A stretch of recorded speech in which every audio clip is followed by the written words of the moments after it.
Jesus morreu porque Ele te ama. Jesus morreu porque Ele me ama. E Ele disse: ide por todo mundo e pregai o Evangelho a toda criatura. A única coisa que Ele espera de mim e de você é que nós possamos nos entregar incondicionalmente para tirarmos das mãos de Satanás o máximo de almas possível. Bem-vindos a mais um vídeo do canal. Se você gostar desse conteúdo, não esqueça de deixar o seu like, compartilhar esse vídeo e de se inscrever no canal. Sempre teremos uma palavra de sabedoria para motivar e edificar sua vida. Graça e paz, meus amados. Estamos de volta com mais um vídeo aqui do canal e hoje eu quero começar esse vídeo te fazendo uma pergunta. Você já lutou com Deus? Ou você já brigou com Deus? Você já tentou entender por que você está passando por problemas ou situações e às vezes você não entende o porquê você está passando por isso, e aí você ora e conversa com Deus e tenta entender, você se autoanalisa e não consegue encontrar nenhuma razão pela qual você está passando por isso e parece que Deus te abandonou, parece que Deus te desamparou, parece que Deus se esqueceu de você. Você já passou por isso? Não sei você, mas eu já. Aliás, parece que nesse exato momento eu estou passando exatamente nessa fase. Eu estou descrevendo para você o momento em que eu estou vivendo. E aí, ontem eu estava orando nessa batalha, nessa luta, nesses questionamentos, conversando com Deus. Veio ao meu coração a necessidade, a vontade, o desejo de dizer: Pai, que seja feita a tua vontade e não a minha. E de repente veio no meu coração, veio na minha mente, eu diria literalmente que deve ser um dardo inflamado do maligno, uma seta do maligno. Veio um ponto de interrogação gigante na minha mente com a seguinte pergunta: como assim? Seja feita a sua vontade e não a minha? Claro que não. Eu quero que seja feita a minha vontade. E aí, nessa luta, nessa batalha, tipo, sua vontade ou a minha?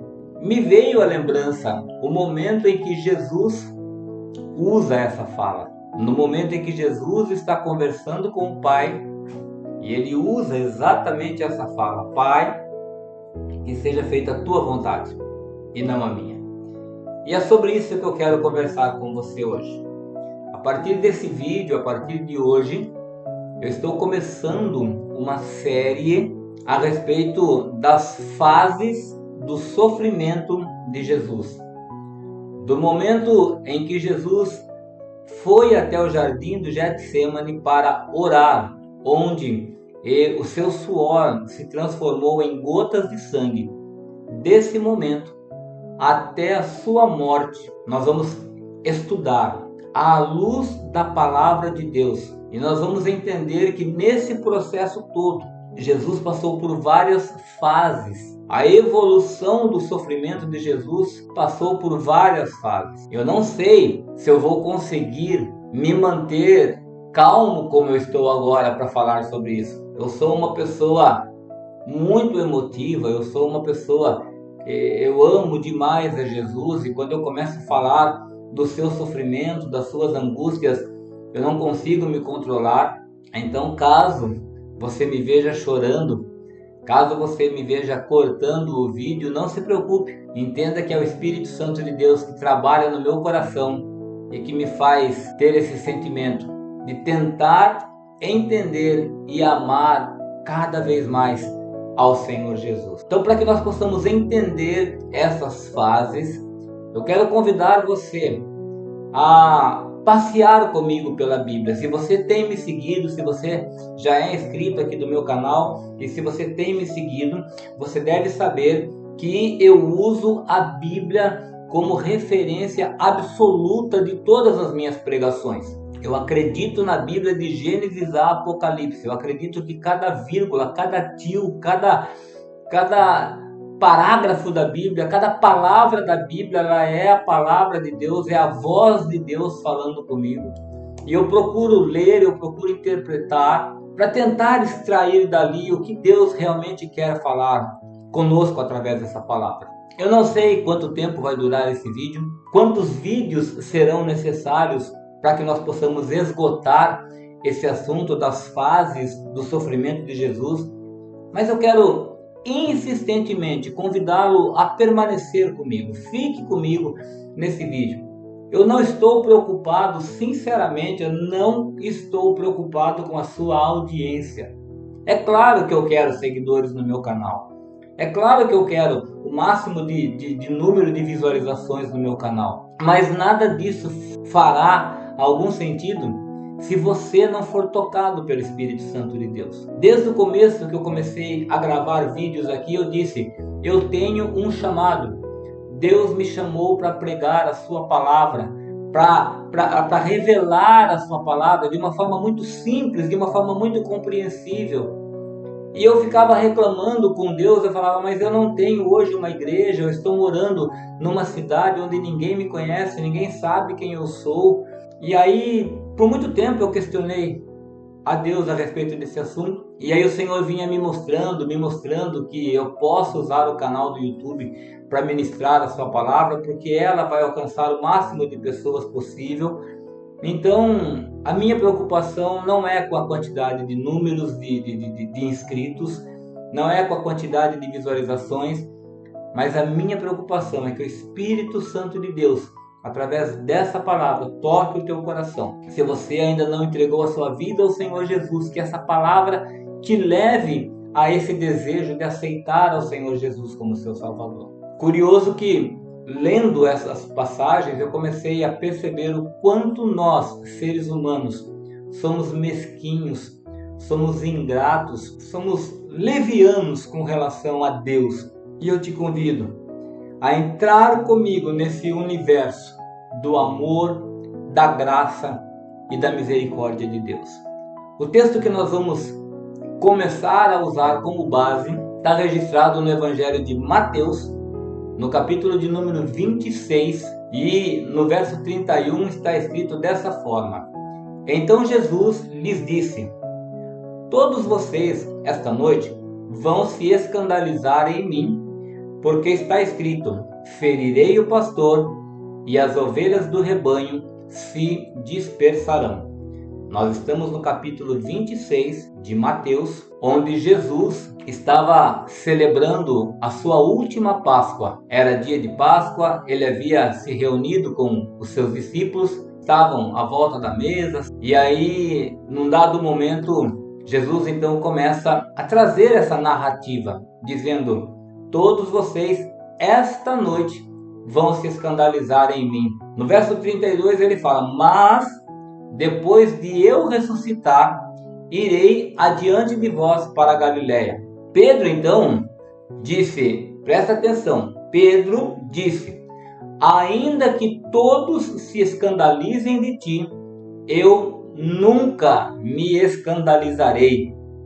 No verso 34, disse-lhe Jesus, em verdade te digo, que nesta mesma noite, antes que o galo cante, 3 vezes você me negará. Jesus, enquanto esteve aqui na terra, ele foi 100% homem. Ele não tinha o poder da onipresença, da onisciência e não tinha a onipotência. Ou seja, ele não era todo poderoso.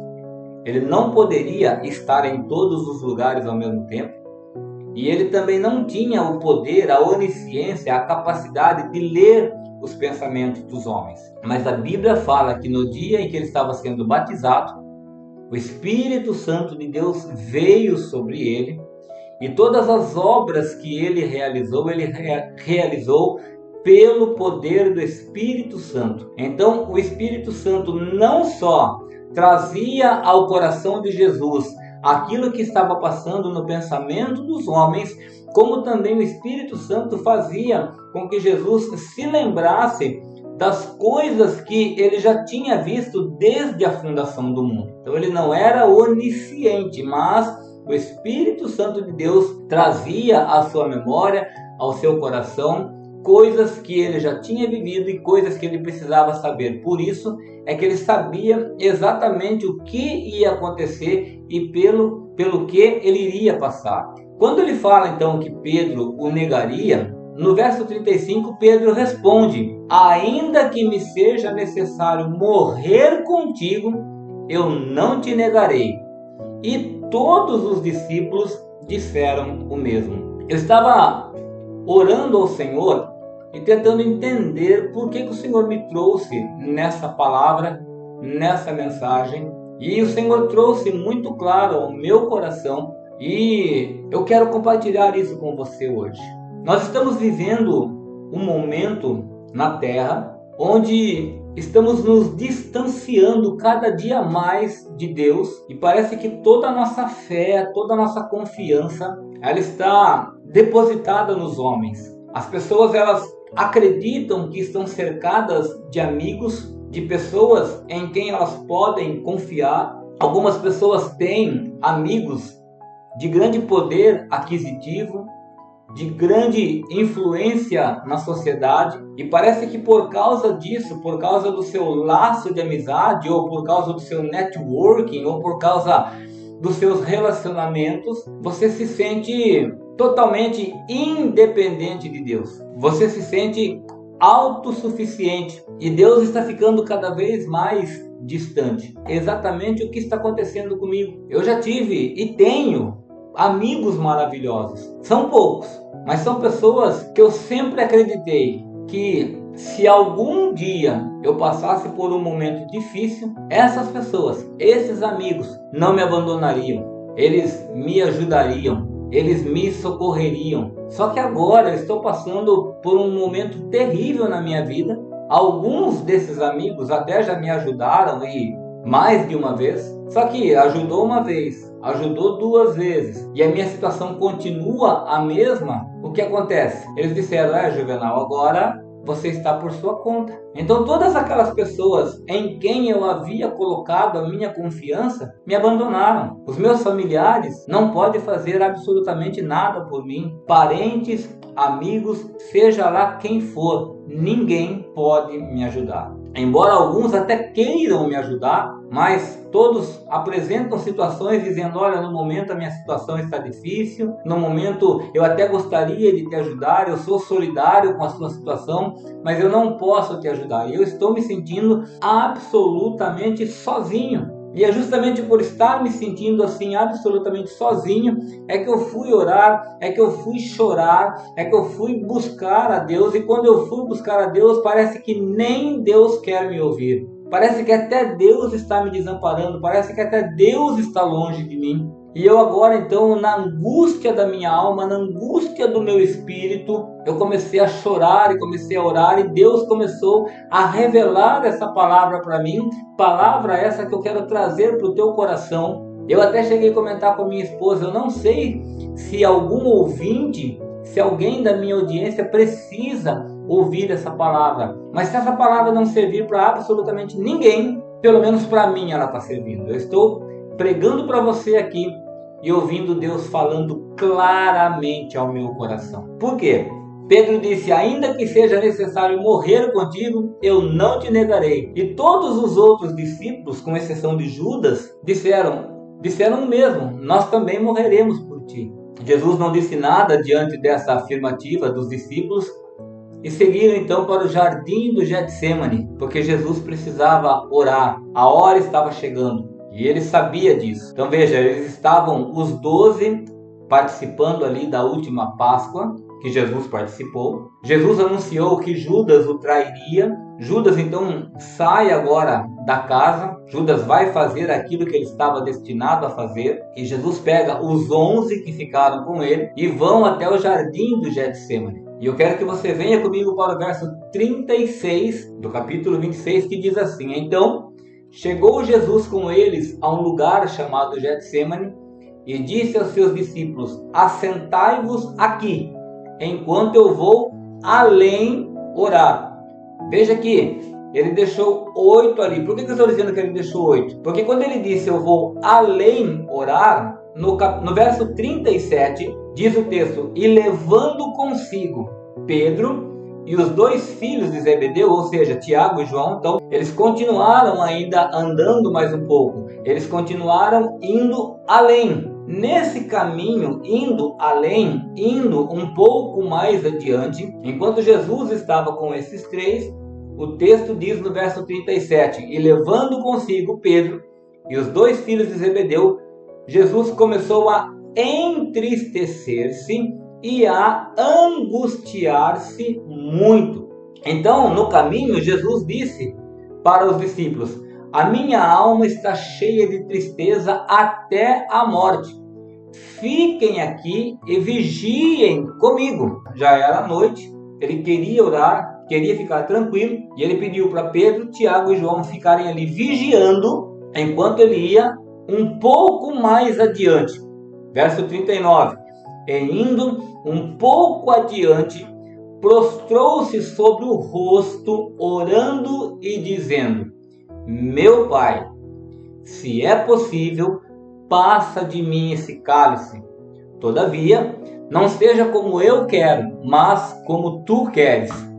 Agora, no verso 40, voltando para os seus discípulos, achou-os adormecidos. Quem estava dormindo? Pedro, Tiago e João. Mas olha que interessante. Apesar dos 3 estarem dormindo, ele chamou a Pedro. Eu acho que ele deu um chacoalhão, deve ter dado um balançado Pedro lá e falou: ué, Pedro, você não pode vigiar comigo nem uma hora? Por que ele foi diretamente a Pedro? Porque há pouco tempo atrás, ainda lá no jantar, quando ele falou que todo mundo se escandalizaria, Pedro falou: não, eu vou contigo até a morte. Se precisar morrer contigo, eu morro contigo. E aí logo depois, Jesus falou: a minha alma está triste até a morte, e eu vou orar. E Pedro dormiu. Os outros também dormiram. Mas Jesus chamou a atenção de Pedro para que nós pudéssemos entender que muitas vezes aparecem muitos Pedros na nossa vida. Muitas vezes, algumas pessoas, quando nós estávamos bem, quando nós estávamos talvez numa situação um pouco mais confortável, nós tínhamos muitos Pedros, pessoas que estavam ao nosso lado, que lutavam por nós, que dizia que nunca nos abandonaria, que dizia que iria conosco até a morte, mas no momento em que nós mais precisarmos, talvez essas pessoas serão as que primeiro nos abandonarão. Eu não sei quanto a você, eu não sei se você está se sentindo exatamente assim, abandonado pelos seus melhores amigos, abandonado pelos seus familiares. Agora também quero chamar a sua atenção para um detalhe. Veja que o texto fala aqui, o texto narra apenas um pedacinho só da oração de Jesus. Fala assim: Jesus orando disse: se possível passa de mim esse cálice, todavia não seja feito como eu quero, mas como tu queres. Lógico que ele falou muito mais do que isso, porque no verso 40 ele está dizendo para Pedro: ué, você não conseguiu ficar acordado nem uma hora? Então em uma hora de oração dá para se falar muito mais do que essa frase. E nós podemos entender que realmente ele estava muito angustiado, porque ele acordou os discípulos, pediu que eles vigiassem, pediu que eles orassem. No verso 41, vigiai e orai, para que não entreis em tentação. Na verdade, o espírito está pronto, mas a carne é fraca. Dizendo isso para os discípulos, ele voltou então agora para orar novamente. E na segunda vez em que ele tira outro período de oração, nesse momento a Bíblia não fala se foi 1, 2 horas, não sabemos quanto tempo, mas ele volta e ele repete a mesma oração: meu Pai, se este cálice não pode passar de mim sem que eu o beba, faça-se a tua vontade. E aí ele volta agora para os discípulos e outra vez eles estão adormecidos, porque os seus olhos estavam carregados. No verso 44 diz: e deixando-os de novo, foi orar pela terceira vez, dizendo as mesmas palavras. Queridos, eu quero chamar a sua atenção para esse detalhe. Você e eu, nós sabemos que nós temos falhas, que nós temos erros, que na maioria das vezes nós não estamos fazendo a vontade do Pai. Mas Jesus não. Jesus, a Bíblia diz que ele foi obediente e obediente até a morte e morte de cruz. Quando Jesus foi batizado, o Espírito Santo desceu sobre Jesus E a voz de Deus bradou no céu, dizendo: esse é o meu Filho amado, em quem eu tenho prazer. O tempo todo em que Jesus viveu aqui na terra, Jesus só deu prazer ao Pai. Jesus nunca decepcionou ao Pai. Mas veja que nesse momento, por 3 vezes, ele faz a mesma oração: mas que seja feita a tua vontade. O Pai não o livraria daquilo que ele sabia que teria que passar. E mesmo assim ele insistiu. E o Pai não o livrou. Ele teve que beber o cálice. Muitas vezes você e eu precisamos também beber alguns cálices que são amargos. Precisamos passar por algum momento em que nós não vamos entender por quê. Mas o apóstolo Paulo, falando acerca de Jesus, ele fala: ele suportou tudo por causa do gozo que lhe estava proposto. Ele sabia qual seria o resultado eterno daquele sacrifício. Então eu convido você, e o Espírito Santo me convida, a mudarmos um pouco a nossa oração. Ao invés de nós continuarmos brigando com Deus para que seja feita a nossa vontade, que nós possamos de verdade, com toda sinceridade do nosso coração, nos entregarmos ao Pai e dizer: Senhor, cumpra em mim a tua vontade. E quanto a mim, apenas me revela o teu propósito. Só mostra por que é que eu tenho que passar por tudo isso. E se jogue aos pés do Senhor para cumprir o seu propósito. Veja que no versículo 45 agora ele fala: então, depois que ele foi lá por 3 vezes orar, no versículo 45, então ele chegou junto dos seus discípulos e disse: podem dormir agora e descansem, repousem, porque é chegada a hora, e o Filho do Homem será entregue nas mãos dos pecadores. Aí, lógico que a Bíblia não entra em riqueza de detalhes, mas ele deu então um tempo para que eles dormissem. Jesus provavelmente permaneceu acordado. No versículo 46, então, ele já entra com o texto dizendo: levantem-se e vamos partir, porque é chegado aquele que me traz. Eu não sei quanto a você, mas eu estou muito interessado em tentar entender o que é que Deus tem para nos ensinar através dessa série das fases do sofrimento de Jesus. Eu só sei que quando eu estava orando, o Pai disse muito forte ao meu coração para eu dar início a essa série, para eu dar início a esse estudo. E é claro, eu que não sou bobo nem nada, estou obedecendo e estou aqui gravando esse vídeo. Falando das fases do sofrimento de Jesus, tristeza e angústia são sofrimentos da alma. É verdade, mas dependendo da intensidade dessa angústia, dependendo da intensidade desse sofrimento, o nosso corpo reage. Eu conheço pessoas, por exemplo, que quando estão muito estressadas, muito angustiadas, elas sofrem, começa a coceira, parece que estão com urticária na pele, começa a dar uma coceira. Já vi pessoas que o corpo fica tudo manchado, começa a aparecer umas manchas vermelhas no corpo, pessoas que começam a ter coceira na cabeça, pessoas começam a transpirar excessivamente, outras sofrem náuseas, vômitos, outras desmaiam, sofrem tontura. E você?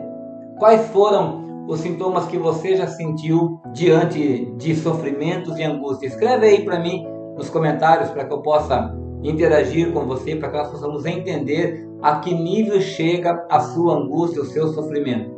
Com Jesus não foi diferente. A sua angústia era tanta que o seu suor transformou-se em gotas de sangue. Segundo experimentos científicos, quando a pressão da alma, quando a pressão da angústia é muito, mas é muito grande, chega no limite, os pequenos vasos capilares das glândulas sudoríparas, eles se rompem, né? Ou seja, começa aquelas veinhas bem fininhas, sabe? Sob pressão, elas se rompem, e aí sim o sangue que sai do rompimento dessas pequenas veinhas se transformam em gotas de sangue, se misturam com o suor, e isso começa então agora a brotar da pele.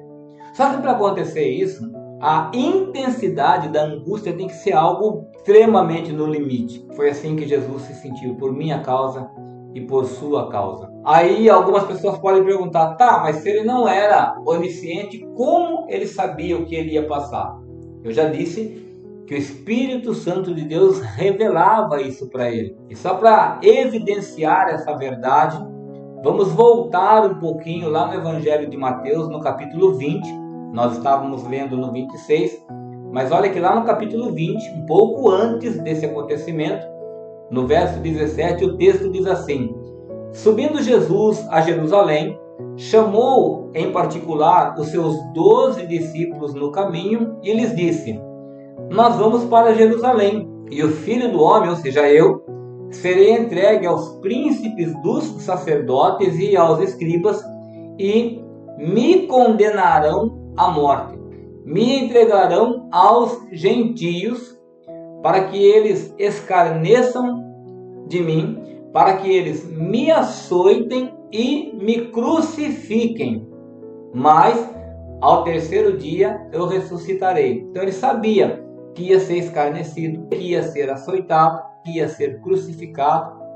E ele sabia que quando ele assumisse sobre os seus ombros o pecado de toda a humanidade, o Pai se afastaria dele. Ou pelo menos ele pensava que isso poderia acontecer. Isso é tão verdade que lá no livro de Apocalipse, no capítulo 13 e no verso 8, há um relato dizendo assim: e adoraram, falando aí da besta, adoraram-na todos os que habitam sobre a terra, esses cujos nomes não estão escritos, presta atenção nesse finalzinho, no livro da vida do Cordeiro que foi morto desde a fundação do mundo. O Espírito Santo de Deus revelou a João, eu diria que foi o próprio Jesus, porque o livro de Apocalipse foi escrito por João, através de uma revelação que ele teve do próprio Jesus. Jesus revelou a João, quando ele estava lá na ilha de Patmos, ele escreveu o livro do Apocalipse, e ele, quando ele fala a respeito de Jesus, quando ele fala a respeito do Cordeiro, ele fala: o Cordeiro já foi morto desde a fundação do mundo. Jesus estava lá na fundação do mundo, então ele sabia pelo que ele ia passar. Eu acredito que até por isso que ele orava e dizia: Pai, se possível for, passa de mim esse cálice. Ele sabia pelo que ele ia passar. Agora, eu quero chamar a sua atenção para dois pontos muito importantes nessa mensagem.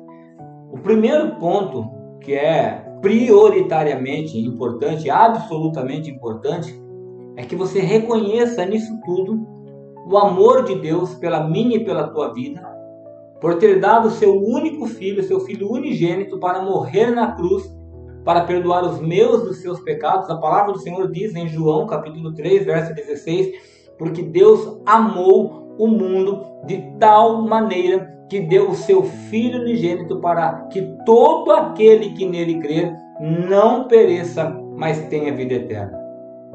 Deus deu o seu Filho para morrer na cruz. Isso é uma verdade absoluta que nós precisamos acreditar. A segunda verdade absoluta é que Jesus obedeceu. Foi obediente à morte de cruz. Mas a terceira verdade, que é uma verdade muito triste, muito frustrante, muito decepcionante, é que diante de tudo isso, a humanidade ainda continua mesquinha. A humanidade ainda continua egoísta, a humanidade ainda continua olhando para o seu próprio umbigo e não está nem aí para o sofrimento de Jesus, não está nem aí para o amor de Deus. Jesus está dando agora uma prévia, uma narrativa aos seus discípulos dizendo: eu vou para Jerusalém, vou ser preso, vou ser condenado até a morte, vão bater em mim, vão me açoitar, vão se escarnecer de mim, vão me crucificar. E os discípulos assim, legal, Aí quando Jesus termina de falar tudo o que ele vai passar, ele fala assim, mas no terceiro dia eu vou ressuscitar. Quando ele fala no terceiro dia eu vou ressuscitar, meu Deus, o texto diz que a mãe de Tiago e João chega para ele e fala: ah, vai ressuscitar?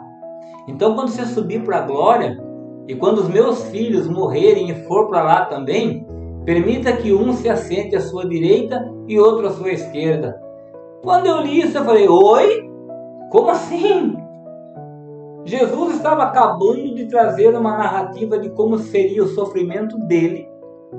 E no texto de Mateus está dizendo que a mãe de Tiago e João estava preocupado em que os filhos se sentassem à direita dele na glória.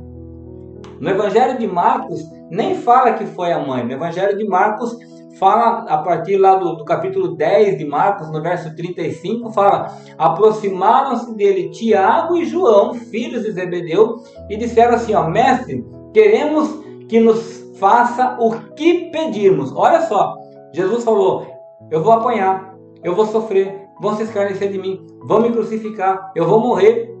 Aí depois, mas eu vou ressuscitar no terceiro dia. Tiago e João chegam para ele e falam: mestre, queremos que o Senhor faça aquilo que nós vamos pedir. Não é seja feita a tua vontade, faça aquilo que nós vamos pedir.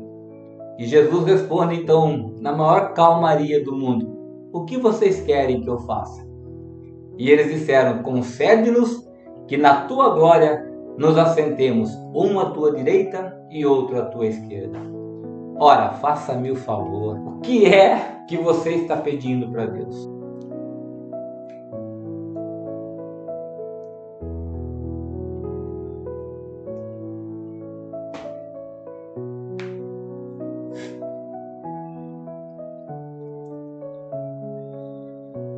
Deus te ama tanto.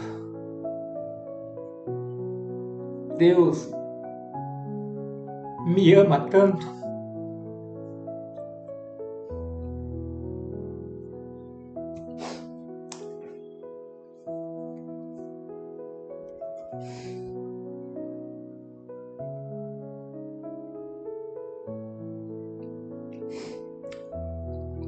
Jesus morreu porque Ele te ama.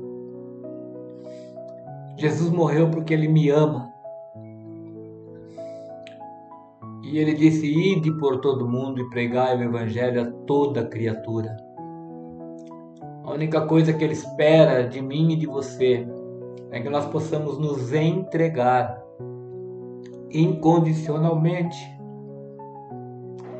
para tirarmos das mãos de Satanás o máximo de almas possível. A Bíblia diz que o mundo jaz no maligno. Olha a sua volta, olha na igreja que você está frequentando hoje.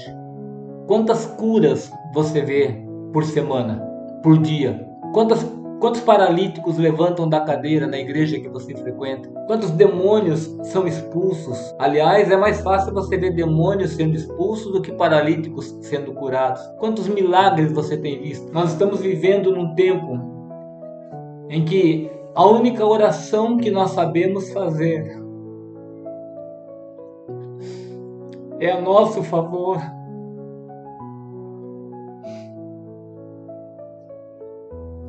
Eu quero, eu quero, eu quero. Seja feita a minha vontade, não a tua. Me dá tal casa, me dá tal carro, me dá tal emprego. Faça justiça. Me ajude a ganhar a minha causa na justiça. Me dá, me dá, me dá. A Bíblia diz que Jesus não pedia para o Pai dar. A Bíblia diz que Jesus se entregava. Jesus se entregou. Jesus só sabia dar. Jesus só sabia entregar. Quero desafiar você hoje. Eu quero convidar você hoje. O Espírito Santo de Deus está me dizendo: mude a sua oração. Que a nossa oração seja uma oração de renúncia. Que a nossa oração seja uma oração de entrega. Sabe por quê? Eu li isso hoje de manhã, não lembro agora onde está escrito, mas eu vou colocar aqui para vocês o endereço depois. Mas o Pedro, sabe o Pedro? Ele chega para Jesus e fala: nós deixamos tudo para te seguir. O que vamos ganhar com isso? Jesus fala: ainda nessa vida, 100 vezes mais. E além disso, a vida eterna. Nosso Pai não quer que você e eu vivamos uma vida de miséria, uma vida de tristeza, uma vida de sofrimento. Não. Nosso Pai quer que nós vivamos aquela vida abundante que Jesus prometeu. Mas para que essa vida abundante possa de fato acontecer, nós precisamos de fato nos entregar. Meu irmão e minha irmã, o Pai quer usar a minha e a tua vida para curar paralíticos, para dar vista aos cegos, para curar surdos, aleijados, para expulsar demônios. Aquele mesmo Espírito que estava em Jesus quando ele leu o livro do profeta Isaías dizendo: o Espírito do Senhor Jeová é sobre mim. Eu quero dizer que esse mesmo Espírito, ele é sobre a minha e sobre a sua vida. Vamos parar de ser covardes, vamos parar de ser egoístas, vamos parar de olhar para o nosso próprio umbigo. Dedique mais tempo lendo a Bíblia, dedique mais tempo orando, dedique mais tempo jejuando. Seja instrumento poderoso nas mãos de Deus. Jesus está voltando. Se Jesus estivesse voltando hoje, o que você teria para apresentar para Ele? O que eu teria para apresentar a Ele? Está na hora de nós mudarmos, está na hora de nós tomarmos uma atitude. Eu quero terminar aqui dizendo que Jesus se entregou para sofrer a morte física, se sentir na cruz desamparado pelo Pai, simplesmente para que você e eu pudéssemos ser salvos. Veja que o que Jesus fez não foi para benefício próprio, Ele fez por mim, Ele fez por você. E o Pai ouviu a oração que Ele fez. Qual foi a oração que Ele fez? Que fosse feita a vontade dEle e não a do Filho. Eu quero desafiar você hoje a se jogar nos braços do Pai e falar: que seja feita a tua vontade e não a minha. E se essa oração for sincera, os céus se abrirão para que bênçãos inesgotáveis, incontáveis e infinitas de Deus sejam derramadas sobre a tua vida. Eu quero orar por você. Pai, em nome de Jesus, eu quero te agradecer pela manifestação da tua presença, pela manifestação do teu amor, por esta palavra vinda do teu coração para o nosso coração. Eu quero te pedir, Senhor, que tu nos perdoe pelo tempo em que nós orávamos querendo que a nossa vontade fosse feita. Nos perdoe pelo nosso egoísmo, nos perdoe pela nossa insensibilidade, nos perdoe, Senhor Deus, pela nossa ignorância, Pai. E que a partir de hoje nós possamos de fato não apenas entender, mas tomarmos uma atitude na nossa vida de nos posicionarmos como filhos obedientes para cumprir a tua vontade. Esse é o desejo do meu coração, é o que eu oro hoje, em nome de Jesus. Amém. Amém e amém. Quero falar com você que ainda não entregou a sua vida ao Senhor Jesus. Por que você não fez isso ainda? Eu sei que quando a gente fala de entregar a vida ao Senhor Jesus, muitas pessoas pensam: mas tem muita coisa que eu ainda preciso mudar, tem muita coisa que eu ainda preciso melhorar, tem muita coisa que eu ainda preciso concluir. Eu quero dizer, você não precisa fazer absolutamente nada. Jesus já fez tudo por você. Entregue a sua vida a Ele exatamente agora, como você está. E tudo o que você acredita que precisa ser feito, o Espírito Santo de Deus te ajudará a fazer. Você só precisa convidá-lo a entrar no teu coração. E Ele vai alinhar a tua vida. Ele vai guiar os teus passos. Quero convidar você agora a fazer essa oração de confissão de fé juntamente comigo. Ore desse jeito. Senhor Jesus, eu reconheço que Tu és Deus. Desceu do céu, se fez carne, morreu na cruz, derramou o Seu sangue para perdoar os meus pecados. E eu reconheço que sou pecador e preciso mesmo do Teu perdão. Então eu te peço, Pai, perdoa todos os meus pecados. Lava minha alma de todas as minhas iniquidades. Eu te confesso, Jesus, como meu Senhor e o meu único e suficiente Salvador. Eu te peço, escreve o meu nome no livro da vida.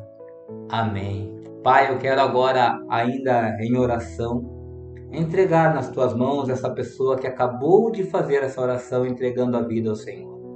Perdoa mesmo todos os seus pecados, escreve os seus nomes no livro da vida e comece agora um processo de transformação, de restauração. Em nome de Jesus. Amém. Você que está afastado dos caminhos do Senhor, e se você ouviu essa mensagem, o Espírito Santo de Deus tocou no teu coração, escreve para mim, deixa aí uma mensagem nos comentários, que eu vou entrar em contato com você. Eu quero orar pela tua vida, quero abençoar a tua vida. Você que já está servindo a Deus e está passando por um momento difícil, escreve aí nos comentários qual é a tua dificuldade, como é que eu posso te ajudar. Eu quero orar por você, eu quero abençoar a tua vida. Mas não sinta-se sozinho, não sinta-se abandonado. Deus te ama, Jesus te ama e eu também te amo e quero abençoar a tua vida. Fique com Deus e até o próximo vídeo.